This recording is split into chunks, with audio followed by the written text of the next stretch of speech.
முன்னாள் முதலமைச்சர் ஓ பன்னீர்செல்வம் தனது ஆதரவாளர்களுடன் ஆலோசனையில் ஈடுபட்டுள்ளார். கூடுதல் விவரங்களை நமது செய்தியாளர் முகிலனிடம் கேட்கலாம். முகிலன், முன்னாள் முதலமைச்சர் ஓ பன்னீர்செல்வம் தன்னுடைய ஆதரவாளர்களோட ஆலோசனையில் ஈடுபட்டு வருவதா தகவல்கள் வந்திருக்கு. இது குறித்த விவரங்களை சொல்லுங்க. இந்த ஆலோசனையில யார் யாரெல்லாம் ஈடுபட்டு இருக்காங்க?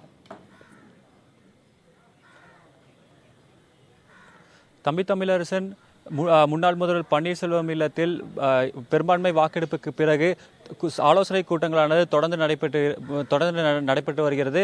நேற்று கூட மதியம் ஒரு 3:30 மணி அளவில் இந்த ஆலோசனை கூட்டமானது தொடங்கி சுமார் 4 மணி நேரம் நடைபெற்றது. இன்று மாலையும் சற்று முன்பு இந்த ஆலோசனை கூட்டமானது தற்போது தொடங்கியுள்ளது. இந்த ஆலோசனை கூட்டத்தில் ஓ பன்னீர்செல்வத்திற்கு ஆதரவாக இருக்கக்கூடிய சட்டமன்ற உறுப்பினர்கள் மற்றும் மூத்த நிர்வாகிகளான மைத்ரேயன், மதுசூதனன், மாஃபா பாண்டியராஜன் போன்ற பலரும் இந்த ஆலோசனை கூட்டத்தில் கலந்திருக்கின்றனர். இந்த ஆலோசனை கூட்டமானது தற்போது தொடங்கி நடைபெற்று வருகிறது.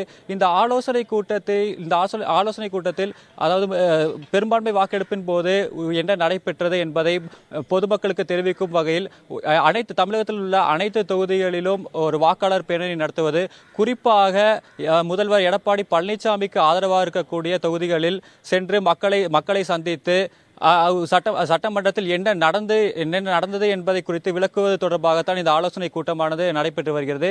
இந்த ஆலோசனை கூட்டத்தில் எப்போது தொடங்குவது, என்று தொடங்குவது, யாரெல்லாம் இந்த பேரணிக்கு தலைமை தாங்குவது போன்ற பல விஷயங்கள் இந்த ஆலோசனை கூட்டத்தில் விவாதிக்கப்படுவதாக நமக்கு தெரிகிறது. தமிழரசன்.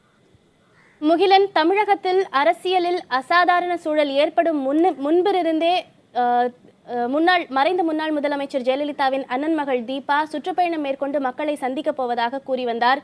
இந்நிலையில் அண்மையில் அவரும் முன்னாள் முதலமைச்சர் பன்னீர்செல்வமும் கைகோத்திருக்கும் நிலையில் இந்த ஆலோசனையில் தீபா பங்கு கொள்ள வாய்ப்பிருக்கிறதா?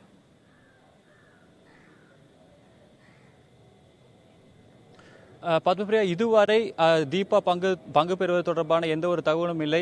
ஆனால் இருவரும் இணைந்தே மக்களை சந்திப்பார்கள் என்று எதிர்பார்க்கப்படுகிறது. ஏனெனில் தீபா அண்மையில் கூட பன்னீர்செல்வத்திற்கு தனது ஆதரவை தெரிவித்து இருவரும் சேர்ந்து மக்களை சந்தித்து உண்மையில் என்ன நடந்தது என்பதை மக்களுக்கு விளக்குவதாகவும் தெரிவித்திருந்தனர். ஆனால் இந்த கூட்டத்திற்கு பிறகுதான் யாரெல்லாம் இந்த பேரணியில் கலந்து கொள்ளப் போகிறார்கள், யாரெல்லாம் இந்த பேரணிக்கு தலைமை வகிக்கப் போகிறார்கள் என்ற விவரம் நமக்கு தெரிய வரும். பத்மபிரியா.